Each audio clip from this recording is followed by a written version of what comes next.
दोस्तों, मेरा नाम वर्षा रानी है और मैं आशा करती हूँ कि आप बहुत अच्छे होंगे। आज हम जो डिस्कस करेंगे टॉपिक वो है एरिया पेलुसिडा एंड एरिया ओपेका। पहले वाली वीडियो में हमने वैसे हमारा जो सब टॉपिक चल रहा है पहले की वीडियो में वो है ओवम ऑफ हैन, ठीक है। तो उससे पहले सबसे पहले हमने ओवम ऑफ हैन का स्ट्रक्चर वगैरह कैसा होता है वो डिस्कस किया। फिर उसके बाद हमने क्लीवेज के बारे में स्टडी करी, सेगमेंटेशन और कैविटी के बारे में स्टडी करी। अब जो हम पार्ट पढ़ रहे हैं वो एरिया पेलुसिडा और एरिया ओपेका। तो इसी बीच में जो ब्लास्टोडिस्क है, ठीक है, इसका जो सेंट्रल पार्ट है वो लाइट कलर का होता है और काफ़ी क्लियर अपीयरेंस, काफ़ी हमें साफ दिखाई देता है, तो उसको हम एरिया पेलुसिडा कहते हैं। और ब्लास्टोडिस्क का जो डार्क जोन है जो इसको सराउंड करता है, इसके चारों तरफ होता है एरिया पेलुसिडा के, वो एरिया ओपेका, ठीक है। The area pellucida is central part of blastodisc. ये क्या है? सेंट्रल पार्ट है। यहाँ हमने एक रफली डायग्राम भी बना रखा है समझाने के लिए। जो सेंट्रल पार्ट होता है वो एरिया पेलुसिडा कहलाता है, जो कि लाइट कलर का होता है। और जो डार्क कलर का है पार्ट है जो एरिया पेलुसिडा को सराउंड कर रखा है या कह लो कवर कर रखा है या पेरीफेरल पार्ट है, तो उसको हम एरिया ओपेका कहते हैं। The cell of the area, इसके जो सेल्स हैं एरिया ओपेका के आर कनेक्टेड विद यॉक। वो किससे कनेक्टेड रहते हैं? यॉक से कनेक्टेड रहते हैं। तो embryo develop in area pellucida. तो जो एम्ब्रियो डेवलप होता है, भ्रूण जो डेवलप होता है वो सिर्फ और सिर्फ एरिया पेलुसिडा सेंट्रल पार्ट में डेवलप होता है, ठीक है। नेक्स्ट पार्ट है गैस्ट्रुलेशन का। तो गैस्ट्रुलेशंस की भी एक फेज़ होती है, फॉलोइंग फेज़ होती है। गैस्ट्रुलेशन में फॉर्मेशन ऑफ इंडोडर्म, ठीक है। First step in gastrulation, gastrulation का सबसे पहला स्टेप है रैपिड एक्सपेंशन ऑफ ब्लास्टोडिस्क। तो सबसे पहले क्या होता है, ब्लास्टोडिस्क का क्या होता है, एक्सपेंशन होता है, वो भी काफ़ी जल्दी, काफ़ी स्पीडली। तो वो क्या बनाता है, एक ब्लास्टोडर्म बनाता है। डर्म मतलब होता है स्किन, ठीक है। ब्लास्टोडर्म बना देता है, लेयर बना देता है। द सेल्स ऑफ ब्लास्टोडर्म, जो सेल है ब्लास्टोडर्म के, migration and rearrangement at area pellucida. वो क्या करते हैं, जो ब्लास्टोडर्म के जो सेल्स हैं वो माइग्रेट करते हैं, रीअरेंज करते हैं एरिया पेलुसिडा के एरिया में, ठीक है, जो कि सेंट्रल पार्ट है ब्लास्टोडिस्क का। जो इसके जो सेल हैं, ठीक है, a cells of area pellucida from middle portion migrate inward. वो अंदर की तरफ, इनवर्ड मतलब अंदर की तरफ मूव करते हैं, माइग्रेट करते हैं toward segmentation cavity, segmentation cavity के तरफ, अंदर की तरफ। तो उसके बाद ये एक सेकंड लेयर बनाते हैं जिसको हम हाइपोब्लास्ट या फिर इंडोडर्म कहते हैं।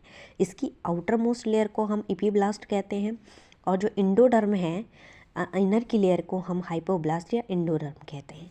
इंडोडर्म फॉर्म द रूफ, एक रूफ लाइक स्ट्रक्चर बना लेता है इंडोडर्म, ठीक है।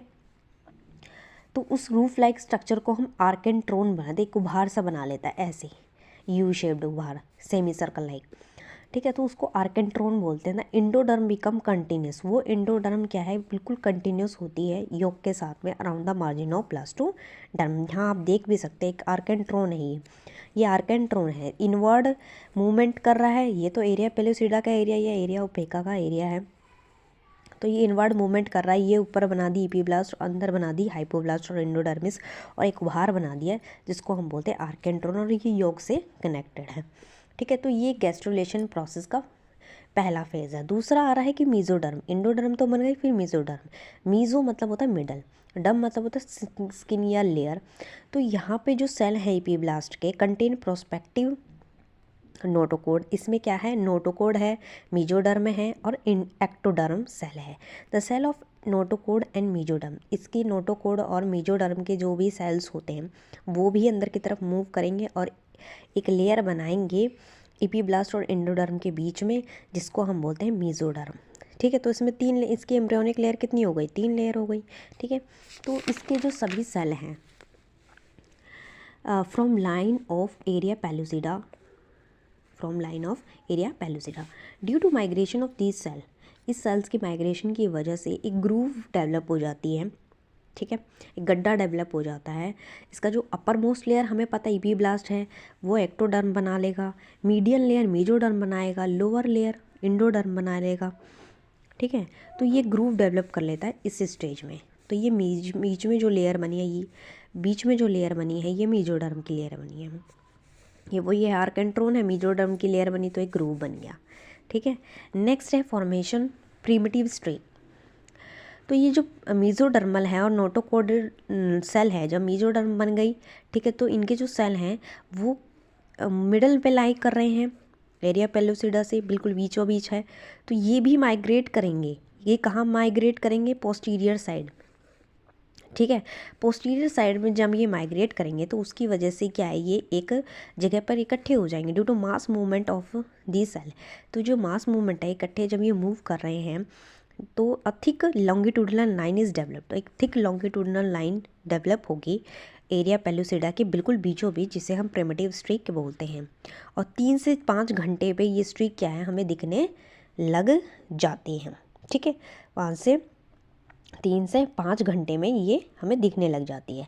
तो develop in middle of area pellucida, it is known as primitive streak. This streak appear about 3 to 5 hours. किसके? ऑफ इंक्यूबेशन के। It extend from the posterior margin, it extend from the posterior margin of area pellucida and gradually increases in length after 18 to 19 hours. 18 से 19 घंटे के बाद incubation period के, तो जो tip है वो क्या हो जाती है, प्रिमिटिव स्ट्रीक जब डेवलप हो गई और 3-4 घंटे में वो दिखने लग गई, तो उसका जो ऊपर का पार्ट होता है वो स्वेल कर जाता है, एक नोड लाइक स्ट्रक्चर, एक गांठ लाइक स्ट्रक्चर बना देता है, जिसे हम हेंसेंस नोड कहते हैं। उसको हम क्या कहते हैं? Hensen's node. तो tip of the primitive streak got swollen into a primitive node which is known as a Hensen's node with elongation of. अब जैसे जैसे वो बढ़ती चली जाएगी तो जो एरिया पेलोसिडा है वो भी बढ़ता चला जाएगा। ठीक है। तो पार्ट जो एरिया पेलोसिडा का है वो just adjacent to primitive streak, जो कि बहुत ज़्यादा थिक हो जाएगा, उसको एम्ब्रियोनल एरिया बोलते हैं। इसका पेरिफेरल पार्ट क्या कहलाएगा? एक्स्ट्रा एम्ब्रियोनल एरिया कहलाएगा। The primitive streak represent the axis of embryo and the Hensen's node is develop in future. तो वो क्या है? डेवलप होएगी हेंसेंस नोड।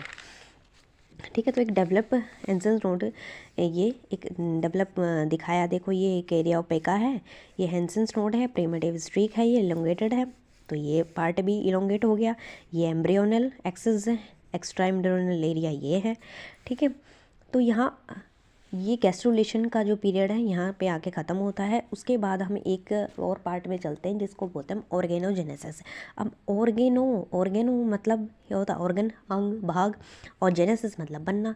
अब भ्रूण है, उसका गैस्ट्रुलेशन पीरियड के बाद में वो क्या है, उसके अंग बनने लग जाएंगे। जब कई दिन हो जाते हैं, कुछ दिन बाद एम्ब्रियो डेवलप होते हैं, तो उसके कौन से पार्ट का उसका हाथ बनेगा, कौन से पार्ट का उसका पैर बनेगा, कौन सा के स्पाइनल कॉर्ड बनेगी, ठीक है ना, कौन से का माउथ बनेगा।